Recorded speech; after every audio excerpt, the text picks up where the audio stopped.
Mahendra Singh Dhoni plane में थे और इधर भारतीय टीम के सिलेक्टर्स उन्हें कप्तानी से हटाने की ठान चुके थे। मेजॉरिटी उन्हें हटाने के पक्ष में थी। कप्तान धोनी को सैक करने का प्रोग्राम लगभग फाइनल हो चुका था, लेकिन उस प्लेन के लैंड होने से पहले ही उन सिलेक्टर्स को ही सैक कर दिया गया। एक सिलेक्टर ने तो सीधे मीडिया में आकर के कह डाला था कि लोग चीजों को कंट्रोल कर रहे हैं और धोनी को निकालने से डरते हैं। एक से ग्रेट कप्तान कपिल देव, जिन्होंने भारत को पहला वर्ल्ड कप, पहली आईसीसी ट्रॉफी जिताई, लेकिन एक दिन इनसे भी कप्तानी छीन ली गई। एक थे लेजेंडरी सौरव गांगुली, जिन्होंने भारतीय टीम को एवरेस्ट से स्ट्रॉन्ग बनाया, कई मैच विनर तैयार की, जिन्होंने भारतीय टीम को 2011 वर्ल्ड कप जिताने में अहम भूमिका निभाई थी। लेकिन कंट्रोवर्सी हुई, इन्हें भी कोच चैपल ने कप्तानी से साथ ही टीम से भी निकलवा दिया, फिजिकली और मेंटली अनफिट बोलकर। और तो सैकिंग वालों ने तो क्रिकेट के भगवान सचिन तेंदुलकर को भी नहीं छोड़ा था। 1997 में इन्हें कप्तानी से निकाल फेंका, तो फिर कुछ ऐसा ही हुआ उन्हीं के उत्तराधिकारी विराट कोहली के साथ। उन्हें भी 2021 में टीम चयन से 1.5 घंटे पहले ओडीआई कैप्टनसी से सैक कर दिया गया। और अभी सबसे रिसेंट हमने देखा रोहित शर्मा के साथ जो इन्हें ओडीआई टीम की कप्तानी से निकाल दिया गया। टेस्ट टीम से भी निकालने की खबरें आ रही थी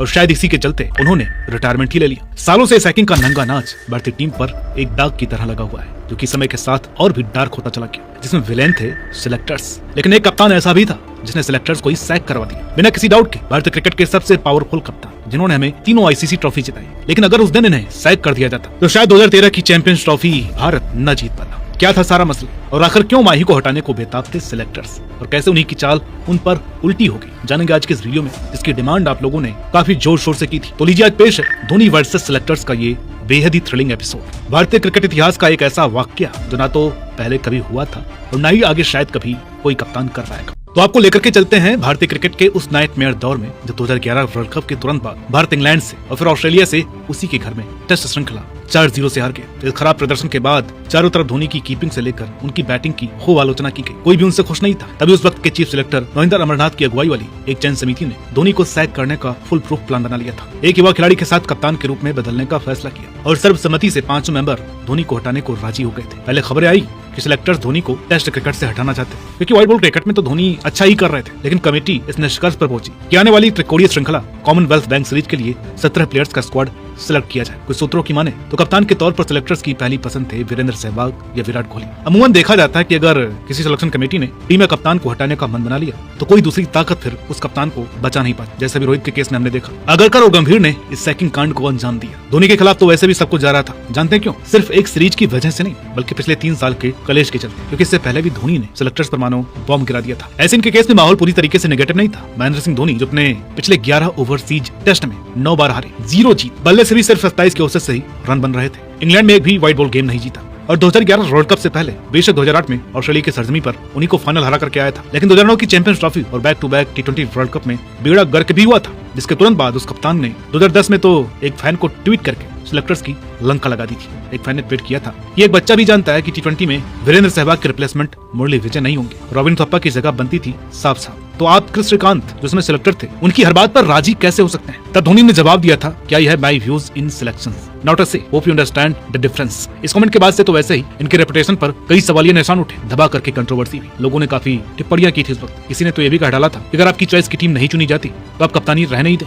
इन सबको देखे तो 99% साफ हो चुका था कि सिलेक्टर्स के आगे धोनी की एक नहीं चलने वाली। अब पता नहीं धोनी किस फॉर्मेट में खिलाए जाएंगे, आगे इन्हें मौका मिलेगा भी या नहीं, कुछ कहा नहीं जा सकता। वो भी तब जब सिलेक्टर्स आपको हटाने को राजी हो। अब माही का करियर अपने सबसे बड़े डाउनफॉल की तरफ था, लेकिन यहीं पर कहानी में सबसे बड़ा ट्विस्ट आया। इन सब पर अब बस फाइनल मोहर लगनी थी। उस समय के बीसीसीआई अध्यक्ष एन श्रीनिवासन, हाँ ये वही जनाब है सीएसके वाले, जिनकी धोनी संग शानदार बॉन्डिंग थी, और इन्होंने इस फैसले को ही ब्लॉक कर दिया। यही नहीं, अमरनाथ जी को भी सैक कर दिया गया। वो कार्यकाल जो कहीं लंबा जा सकता था वो सिर्फ 1 साल के अंदर एंड हो गया। इसके बाद अमरनाथ जी ने कई इंटरव्यू दिए। 2012 में अर्णब गोस्वामी को ऑन एयर कहा कि लोग वहाँ हैं जो चीजों को कंट्रोल कर रहे हैं, भारतीय क्रिकेट और पॉलिटिक्स में कोई फर्क नहीं है, इन लोगों को स्टैंड लेने से भी डर लगता है। एक इंटरव्यू में इन्होंने यह तक कह डाला कि धोनी ने किया क्या है, उनकी तो टीम में जगह ही नहीं बनती, उनसे अच्छे विकेट कीपर बैट्समैन को मौके नहीं मिल रहे, क्योंकि धोनी कप्तान है और धोनी को कप्तानी से कोई हटा नहीं सकता। उन्हें एन श्रीनिवासन ने बचाया है। बोर्ड अध्यक्ष ने महेंद्र सिंह धोनी की जगह लेने के सर्वसम्मत फैसले को मंजूरी नहीं थी। हमने त्रिकोणीय श्रृंखला के लिए टीम का चयन किया, 17 खिलाड़ियों का चयन किया, लेकिन हमारे कप्तान का चयन नहीं किया। कप्तान का चयन किसी और ने किया था। धोनी की कप्तानी तो बच गई, लेकिन आपकी इज्जत नहीं बच पाई